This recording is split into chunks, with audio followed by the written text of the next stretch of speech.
எட்டாம் சூத்திரம் ஞான மழை, வெளியே வான மழை.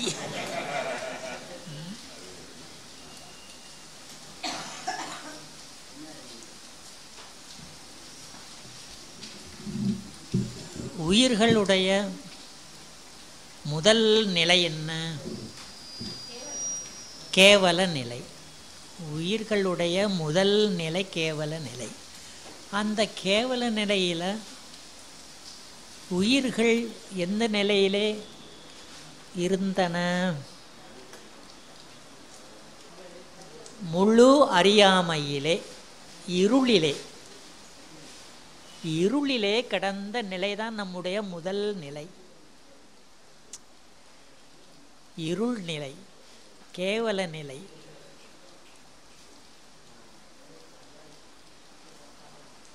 அந்த இருளை உண்டாக்கியது எது? ஆணவ மலம். எனவே உயிரானது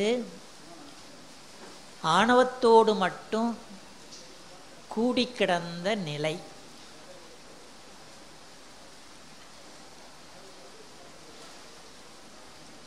அதற்கு தாயுமானவர் என்ன உதாரணம் சொல்லுகிறார்? அந்த கேவல நிலைக்கு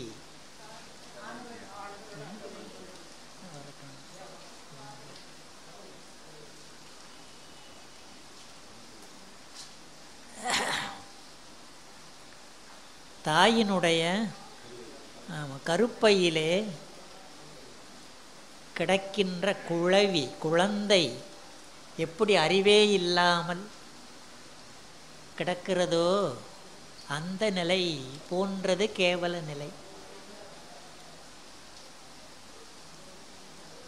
இந்த உதாரணங்களை வைத்துத்தான் அந்த நம்முடைய பழைய நிலையெல்லாம் உணர முடியும், சித்தாந்த நிலையை.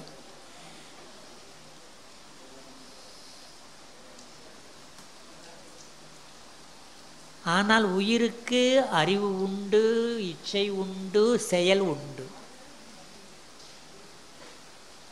இந்த மூன்றையும் செயல்பட விடாதபடி அந்த ஆணவமானது மறைக்கிறது. கண்ணொளியை மறைக்கின்ற இருள் போல.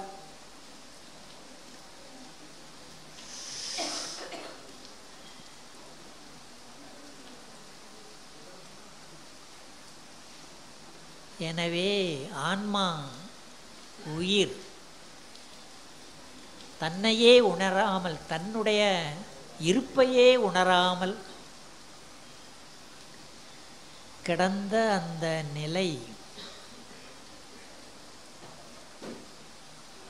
இன்ப நிலையா துன்ப நிலையா?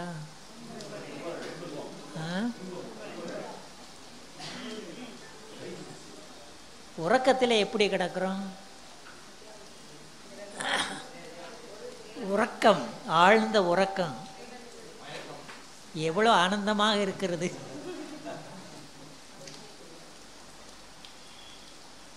அதுபோல தான் கேவல நிலைன்னு நினைக்கிறீங்களா? ஆக உறக்கமும் அது துன்ப நிலை தான். அறிவே இல்லாமல் கிடக்கிற நிலை எப்படி இன்ப நிலையாகும்? எனவே அந்த துன்பத்திலிருந்து உயிர்களை விடுவிப்பதற்காக இறைவன், அந்த கருணாமூர்த்தி என்ன செய்கிறார்? அந்த ஆணவ மலத்தினுடைய மறைப்பை நீக்குவதற்காக உயிர்களுக்கு உடம்பு முதலியவற்றை கொடுத்து, தனு கரண புவன போகங்களை கொடுத்து பிறக்க வைக்கிறார். பிறவி முதல் கொடுக்கப்படுகிறது. ஆக பிறவி கொடுத்ததனுடைய நோக்கம் அறியாமை நீங்குதல். அறியாமை நீங்குவதற்காகத்தான் பிறவி. அறிவு விளங்குவதற்காகத்தான் பிறவி.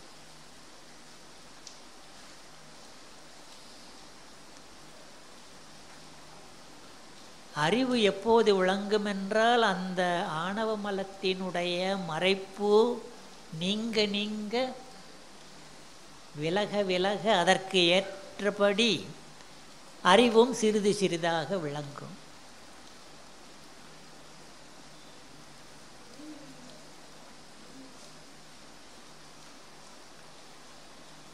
எல்லா உயிர்களும் ஒரு தரத்தன அல்ல. என்ன வேறுபாடு உயிர்களுக்கு இடையில்? அப்போ முதல்ல வினை ஏது? தொடக்க நிலையில் உயிர்கள் என்ன வேறுபாடு? உயிர்களுக்கு இடையே வேறுபாடு உண்டா இல்லையா? ஆரம்பத்தில் இல்லையா? இல்லாதது வருமா? சைவ சித்தாந்தத்தில் இல்லது வராது. ஆமாம், அது எந்த நிலையிலும் பொருந்தும். ஆக அங்கேயும் உள்ளது வேறுபாடு. இப்போ ரெண்டு பொருள் இருந்தால் கட்டாயம் வேறுபாடு இருந்தாக வேண்டும். அப்போனா தானே இரண்டு என்ற பேச்சே வரும். எல்லா உயிர்களும் ஒரே மாதிரி என்றால் ஏன் அத்தனை என்று சொல்ல வேண்டும்? ஒன்று தானே. ஆக ஒவ்வொரு பொருளும் ஒவ்வொரு உயிரும் தனித்தனி வேறுபாடு உடையவை.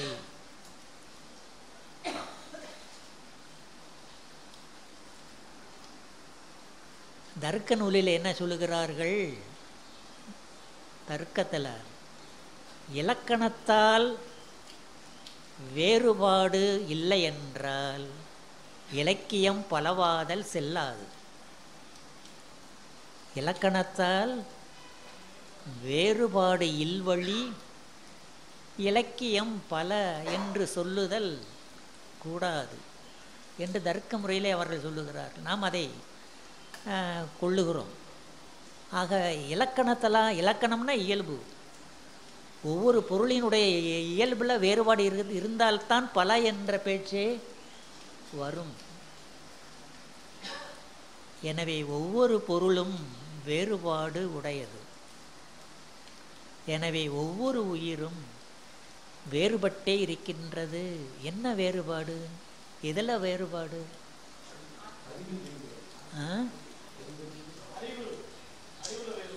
இதில் ஆமாம். என்ன குணம்?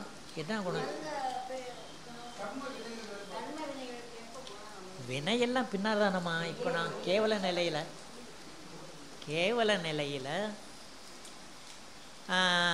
கிடந்த உயிர்களிடத்திலே வேறுபாடு இருக்கிறது.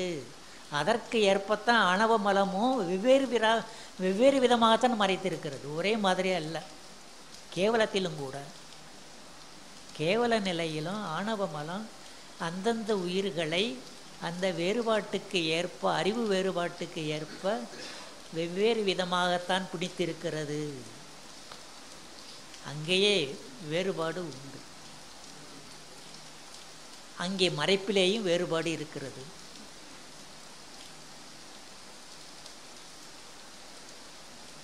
எனவே அந்த அறிவு நிலைக்கு ஏற்பத்தான் இறைவன், அந்த வேறுபாட்டுக்கு ஏற்பத்தான் இறைவனும் வெவ்வேறு உடம்புகளை கொடுக்குறான்.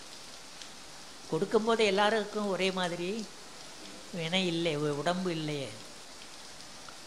எனவே முதல் பிறவியில் வெவ்வேறு உடம்புகள்,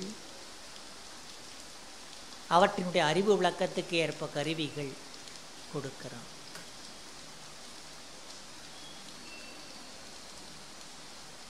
அப்படி உயிர்கள் அறிவு விளங்கி வினைகளை செய்கின்றன. இந்த நிலைக்கு என்ன பேர்? சகல நிலை. உலகத்தில் பிறந்து வாழுகிற சகல நிலையில் உயிர்கள் வினைகளை ஈட்டுகின்றன.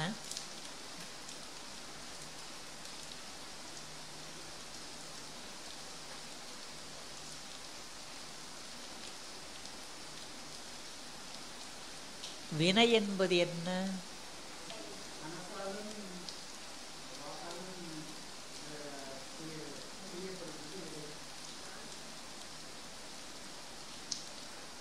மனத்தாலும் வாக்காலும் செய்யப்படுகிற செயலெல்லாம் வினையா?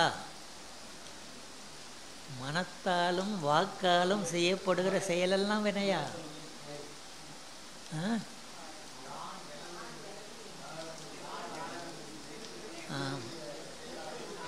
ஆமாம், வினைக்கு நான் என்ற முனைப்போடு செய்கிற செயல்தான் வினை. நான் யான் எனது என்ற செருக்கோடு செய்கிற செயல்தான் வினையாகிறதே தவிர அந்த முனைப்பு இல்லாமல் செய்கிற செயல் வினையாகாது. எனவே வினைக்கு அடிப்படை அந்த தன்முனைப்பு தான்.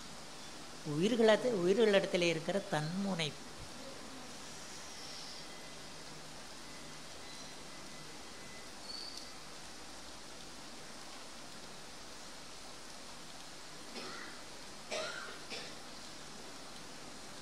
அந்த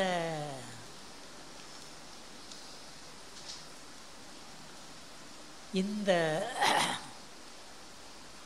தனுகரண புவன போகங்களை இறைவன் எங்கிருந்து கொடுக்குறான்? மாயை என்ற ஒரு மூலப்பொருளிலிருந்து, வெறும் சூனியத்திலிருந்து உண்டாக்கவில்லை. மாயை என்ற உள்பொருள்,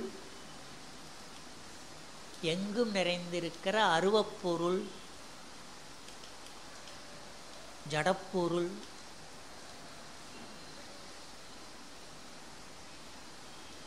ஆணவமும் ஜடப்பொருள் தான். அதுவும் எங்கே நிறைந்திருக்கிற பொருள் தான், அருவப்பொருள் தான் ஆணவமும். அப்படியானால் ஆணவத்திற்கு மாயைக்கு என்ன வேறுபாடு?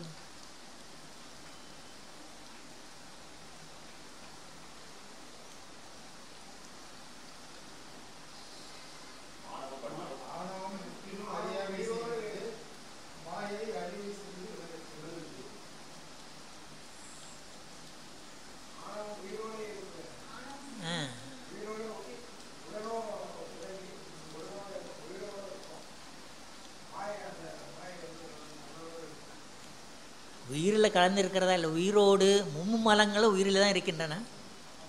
மும்மலங்களுமே உயிரில் தான் பொருந்தி இருக்கின்றன.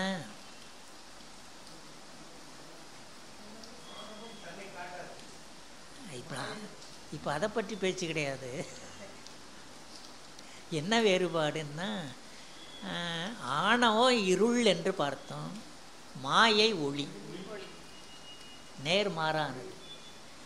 மாயை ஒளித்தன்மை உடையது, ஆணவம் இருள்தன்மை உடையது. இரண்டும் நேர் எதிரி.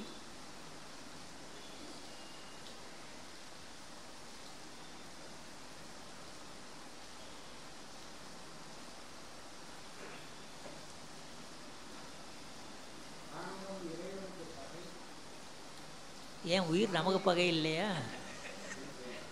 நமக்கும் பகை தானே.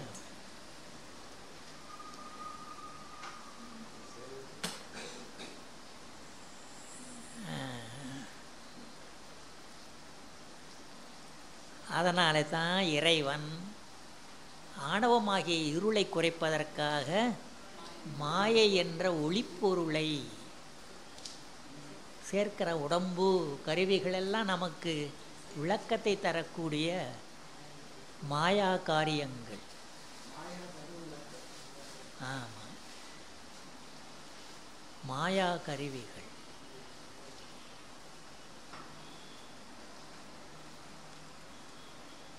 அதனாலே இந்த சகல நிலை என்பது இருளும் ஒளியும் கலந்த நிலை. சகல நிலை இருளும் ஒளியும் கலந்த நிலை.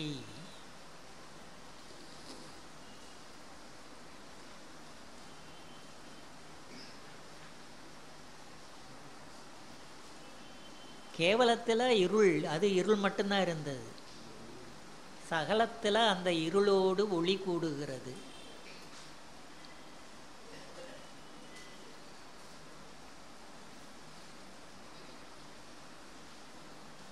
கேவல நிலை இரவு என்றால் சகல நிலை பகல். பகல்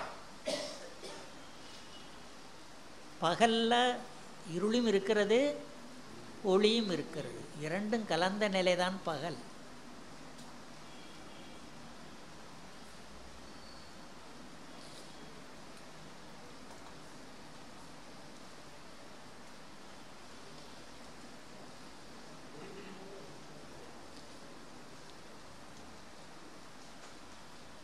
எனவே இந்த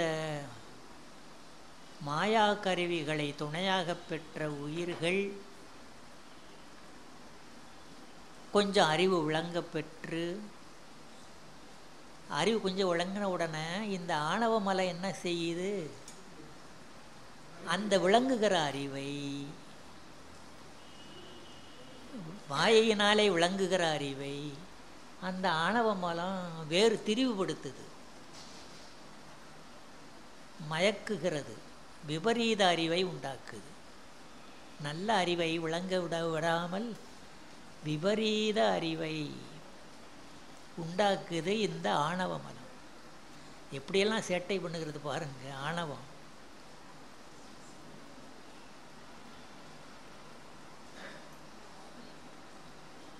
ஆக அதனால்தான் என்ன சொல்கிறாங்க, ஆணவ மலத்தை பொல்லாத ஆணவம், பொல்லாத ஆணவம் என்று சித்தியாரில் வருது.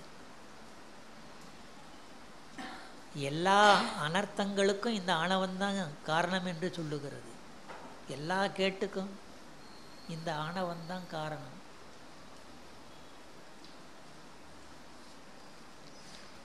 எனவே இந்த சகல நிலையில் விபரீத ஞானத்தை ஆணவ மலம் உண்டாக்குது. அங்கே கேவல நிலையில் ஆணவ மலம் முழு அறியாமையை உண்டாக்கியது, முழு அறியாமை உண்டாக்கியது. சகல நிலையில் முழு அறியாமையை உண்டாக்க முடியலை. ஏனென்றால் இந்த மாயா கருவிகள் ஒளி சேர்ந்ததனால முழுதும் மறைக்க முடியாமல் அந்த அறிவை திசை திருப்புகிறது ஆணவ மலம். நல்லதை தீயதாக நினைக்கும்படி வைக்கிறது, அற்பமானதை உயர்வானதாக மதிக்க வைக்கிறது. எப்படியெல்லாம் பாருங்க.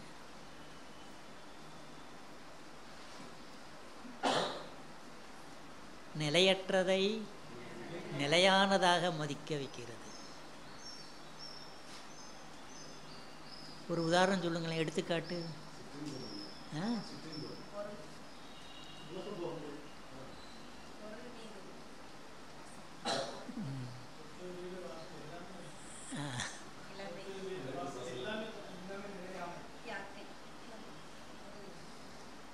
இப்போ நம்முடைய உடம்பு நிலையாதது தானே, ஆனால் நாம் அதை நினைத்தாவது பார்க்கிறோமா? ஒரு கணமாவது நிலையாமையை பற்றி நினைப்பதில்லையே. நிலைத்ததாக தான் நினைக்கிறோம். 100 ஆண்டுக்கு மேலே வாழ்வேன், எனக்கு சாவே வரக்கூடாது, ஏண்டி இப்படி தான் ஒவ்வொருத்தரும் ஆசைப்படுகிறார்கள். எவ்வளோ அறியாமை பாருங்க. ஆக இந்த எண்ணத்தை உண்டாக்குவது ஆணவ மலம்தான். நிலையாதவற்றையெல்லாம் நிலைத்ததாக நம்ப வைக்கிறது. ஆமாம், நான் அப்புறம் சுவாமிகள் சொல்கிறார்ல. ஆமாம்,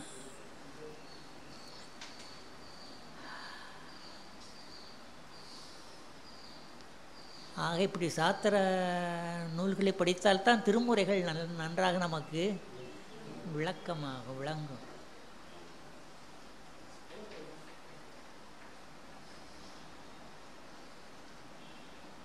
இப்படி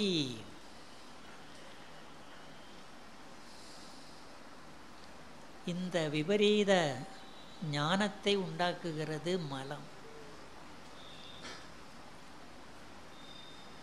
சரி, இந்த இருளும் ஒளியும் கலந்த நிலை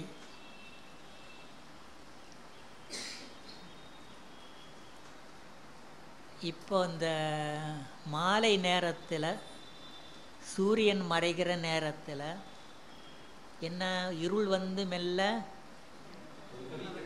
படர்கிறது, இருள் படர்கிறது, ஒளி குறைகிறது.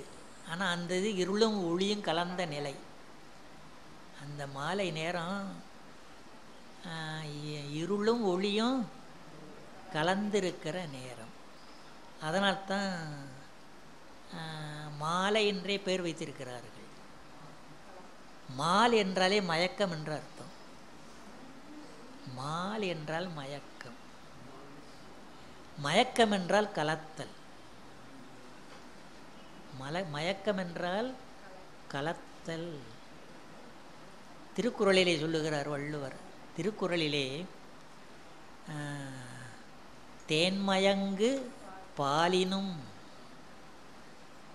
என்று சொல்லுகிறார். தேனோடு சேர்ந்த பால், தேன்மயங்கு பால்.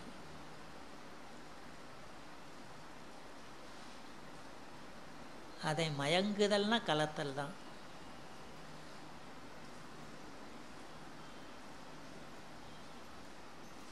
அதான் மாலை மயக்கம்ங்கிறாங்க.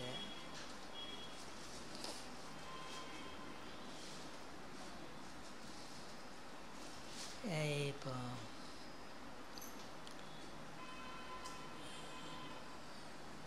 எனவே அப்படி அந்த அந்த நேரத்தில் அந்த இருளும் ஒளியும் கலந்திருக்கிற அந்த நேரத்தில் பொருள்கள் நமக்கு உள்ளவாறு தெரியாது,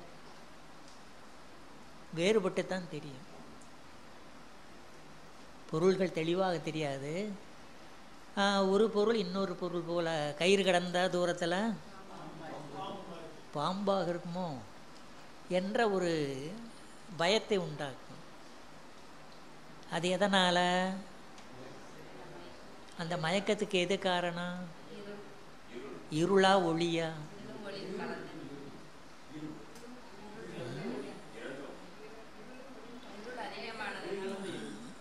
அதாவது ஒளியினுடைய தன்மை விளக்கத்தை கொடுப்பது தான். ஒளியினுடைய தன்மை விளக்கம் கொடுப்பது தான். அந்த விளக்கத்தை ஆணவ மலம்தான் அதோட சேர்ந்து மயக்கத்தை தருகிறது. ஆணவத்தினுடைய செயல்.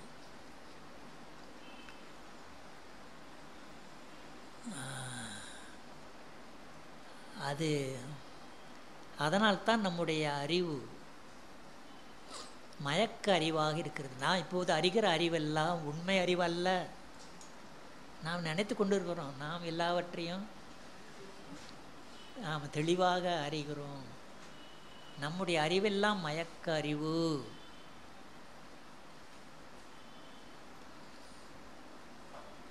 அது நமக்கு தெரியாது.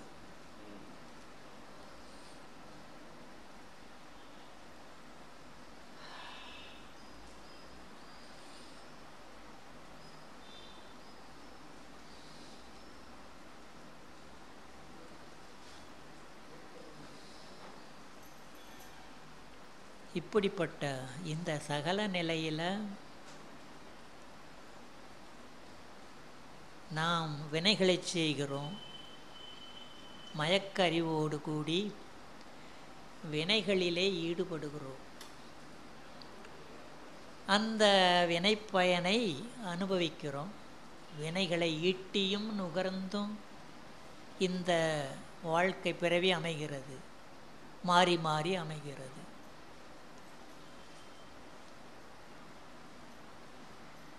இதன் பயனாக என்ன நிகழ்கிறது?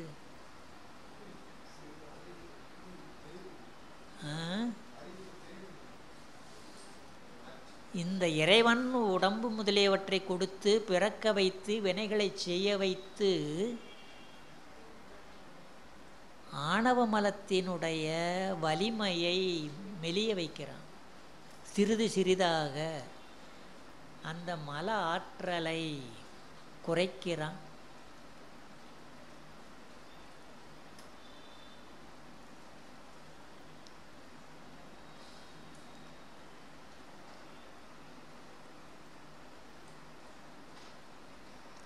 இந்த பாசி படர்ந்த குளத்தில் அந்த நீரில் பாசி எப்போதாவது நீங்குமா? நீங்க வழியே இல்லை. ஆனால் ஓடுகிற தண்ணீரில் இருக்கிற பாசி நீங்குகிறது. ஓட வைத்தால் அந்த நீரில் உள்ள அந்த பாசி நீங்குகிறது. தேங்கி இருந்தால் நீங்காது. அதுபோல கேவல நிலை தேங்கி இருக்கிற நிலை, ஆணவம் முழுதும் மறைத்திருக்கிற நிலை அல்லவா, அது நீங்கவே நீங்காது. எனவே உயிர்களை செயல்படுத்த வேண்டும்.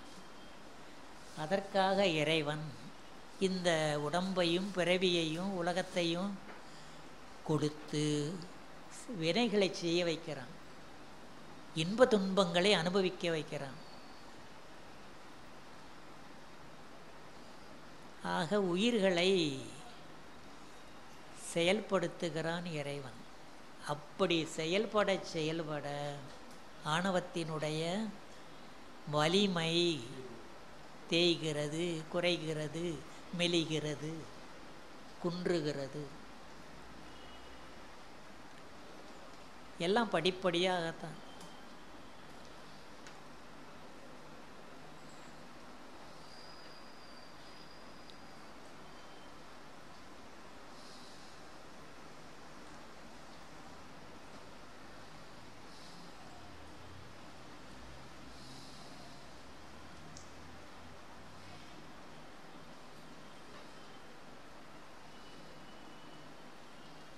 ஆக இப்படியெல்லாம் இறைவன் செய்வதனுடைய நோக்கம்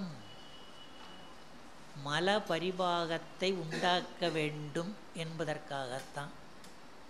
மல பரிபாகத்தை உயிர்களிடத்திலே உண்டாக்குதல் தான் நோக்கம், பிறவியினுடைய நோக்கம்.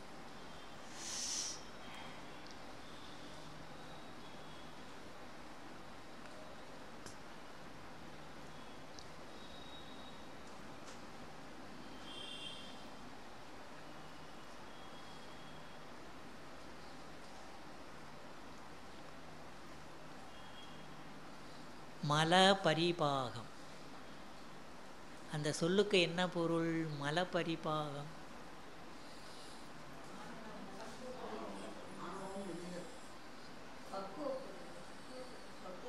மல பரிபாகம். பாகம்னா பக்குவப்படுதல். நலபாகம்னு என்ன அது தெரியும். நலபாகம் அருமையான சமையல். நலபாகம். நலன் அதில் பெரிய வல்லவனா? தமையந்தி நலன் கதையில் அவன் சமையல்காரனாக வர்றான். எனவே அந்த சொல்லுதான் பாகம்னா பக்குவப்படுதல். இங்கே ஆணவ மலம் பக்குவப்படுதல் என்றால் அது மெலிவடைந்து நீங்கக்கூடிய தருணத்தை அடைதல், நீங்கக்கூடிய நிலையை அடைதல். அதுதான் பக்குவப்படுதல். ஆணவ மலம் பக்குவப்படுதல் என்றால் நீங்கக்கூடிய நிலையை அடைகிறது. பரினா சொல்லுக்கு என்ன பொருள்? மலபாகம்னு சொன்னாலே போதுமில்ல. மலபாகம் என்று சொன்னாலும் சரிதான். பரிபாகம் என்று சொன்னால் என்ன அர்த்தம்?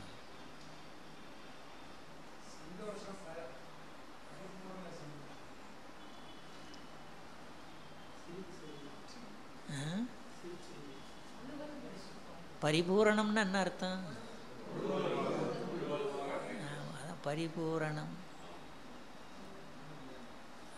பரிபாகம்னா முழுதும், முழுமையாக.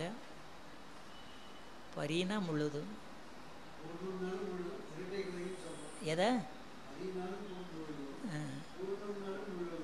அந்த உதாரணத்தில் மட்டும். மற்ற உதாரணம் அது வேற.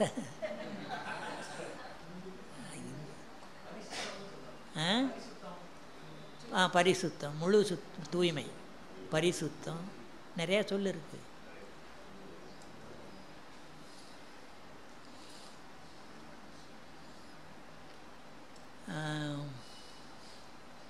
மல பரிபாகம்.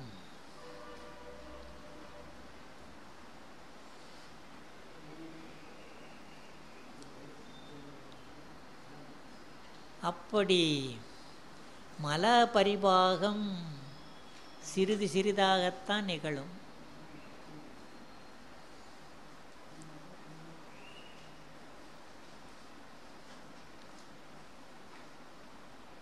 அந்த ஆணவமாகிய அந்த இருள் அதனுடைய வலிமை குறைய குறைய நம்முடைய அறிவு, ஆன்மாவினுடைய அறிவு படிப்படியாக விளங்குகிறது, அறிவு விளக்கம் உண்டாகிறது.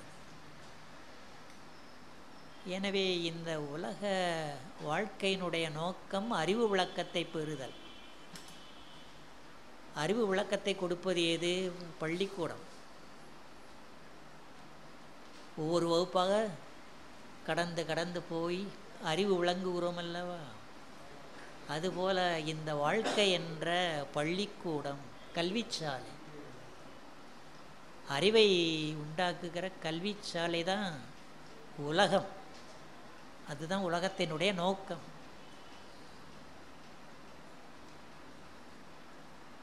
அறியாமை நீங்கி அறிவு விளங்குதல், அதுதான் இறைவனுடைய திட்டம், அவன் வகுத்த திட்டம். ஆக ஒவ்வொரு உயிரையும் எப்படி பிறக்க வைக்க வேண்டும், எப்படி செயல்படுத்த வேண்டும் என்று இறைவன் திட்டமிடுகிறான். எங்கே இருந்து எங்கேயோ இருந்தா எங்கே இருந்து திட்டமிடுகிறான்? ஆமாம், உயிரோடு உடனாக இருந்து, எப்போதும் உயிர்களோடு உடனாக இருந்து அந்தந்த உயிரினுடைய நிலையை அறிந்து இவற்றுக்கு இன்னது கொடுக்க வேண்டும் என்பதை வேண்டத்தக்கவன் வேண்டத்தக்கது அறிவோய், வேண்ட முழுதும் தருவோய்கிறார்ல. அப்படி ஒவ்வொருவருடைய தேவையை அறிந்து எப்படியெல்லாம் செய்தாலும் இந்த ஆன்மா பக்குவப்படும் என்று இறைவன் அந்த கருணையோடு செயல்படுகிறான். அவன் அவசரப்பட மாட்டான், உடனே பக்குவப்படுத்த வேண்டும் என்று. ஆமாம், நம்முடைய வழியிலே தான் அவன் போவான், நம்முடைய வழியிலே தான் இறைவன் செயல்படுகிறான். ஒருவரிடம் செயல்படுவது போல இன்னொருவரிடம் செயல்பட மாட்டான், அவரவருடைய அறிவு நிலைக்கு ஏற்பத்தான். அப்படி இந்த மல பரிபாகம் அது ஒரு முக்கியமான கட்டம் வாழ்க்கையில். மல பரிபாகம்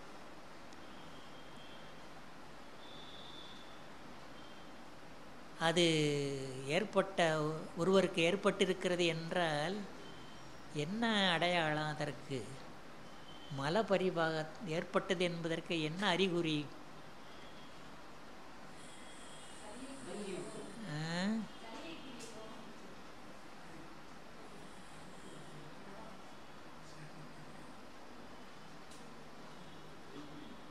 திருவாசகத்தில் வருகிறது அல்லவா, தெய்வம் என்பதோர் சித்தம் உண்டாகி. எத்தனையோ இடையூறுகளை கடந்து அந்த அந்த திருவாசகத்தில் திருஅண்ட பகுதியில் தானே. ஆக கடைசியில் தான் இந்த சித்தம், தெய்வம் என்பதோர் சித்தம் உண்டாகி. நமக்கு மேலே ஒரு தலைவன் இருக்கிறான். இப்போது நாம் என்ன நினைத்து கொண்டு வரோம்? நாம் தான், ஆமாம், நாம் தான் தலைவர்கள். நம்மாலே எல்லாம் முடியும், எல்லாம் செய்ய முடியும் என்று தான் முனைப்போடு செயல்பட்டு கொண்டு இருக்கிறோம். ஆனால் மல பரிபாகம் வந்தால் நம் செயல் இல்லை என்ற உண்மை அப்போது தான் விளங்கத் தொடங்கும்.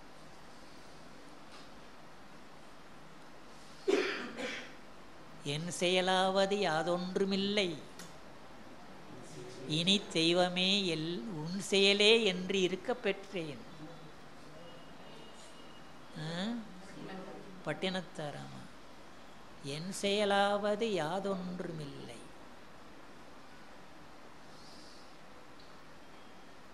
அவர் சொல்றது முடிந்த நிலை, ஏதாவது பரிபக்கத்தினுடைய மல பரிபாகத்தினுடைய முதிர்ந்த நிலை. தொடக்கத்தில் மலை பரிபாகத்தினுடைய தொடக்க நிலையில் தெய்வம் என்பது ஒரு சித்தம் உண்டாகும்.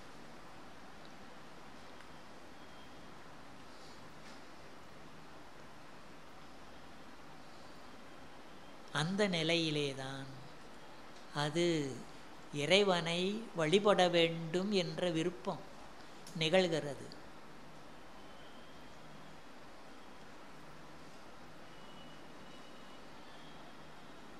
இறைவனை வழிபட வேண்டும் அந்த சிந்தனை அப்போதுதான் வருகிறது.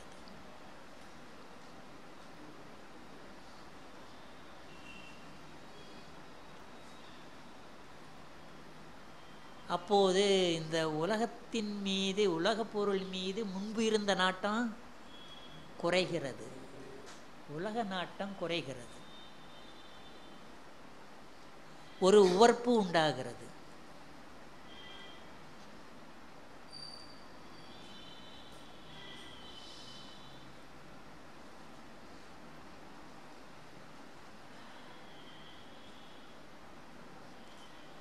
இந்த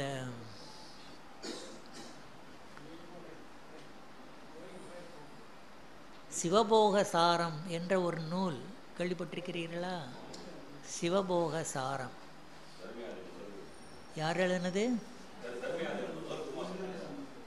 யாரு? குறிஞான சம்பந்தர். சிவபோக சாரம்.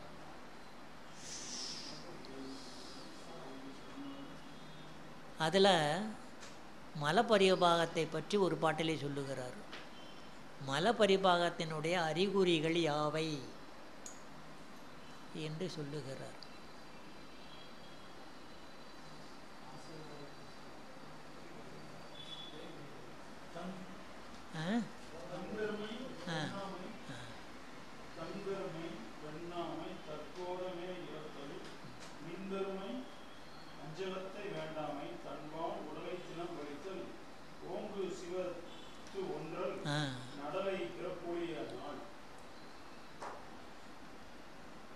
தன் பெருமை எண்ணாமை, தன் பெருமை எண்ணாமை.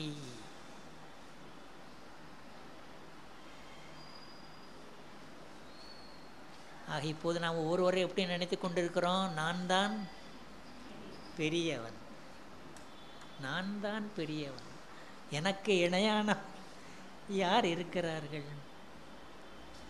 நான் சொல்ல மாட்டோம், உள்ளுக்குள்ளேயே அந்த நினைப்பு ஒவ்வொருவருக்கும் இருக்கிறது. நான் பெரியவன். அந்த நினைப்பு எப்போது நீங்குகிறதோ அதுதான் மலபரிபாகத்துக்கு அறிகுறி. தன் பெருமை எண்ணாமை.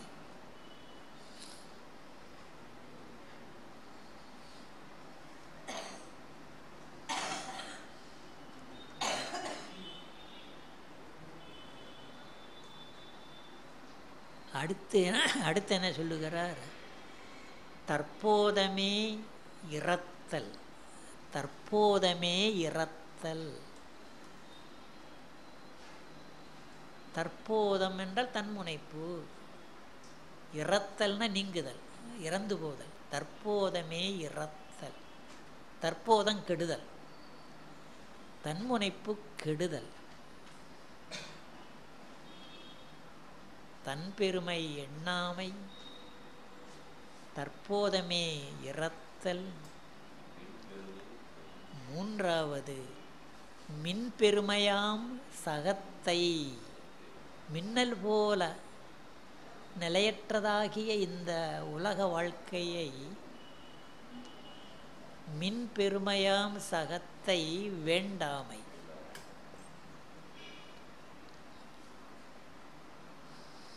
சரி, இடையிலே விட வேண்டியிருக்கு.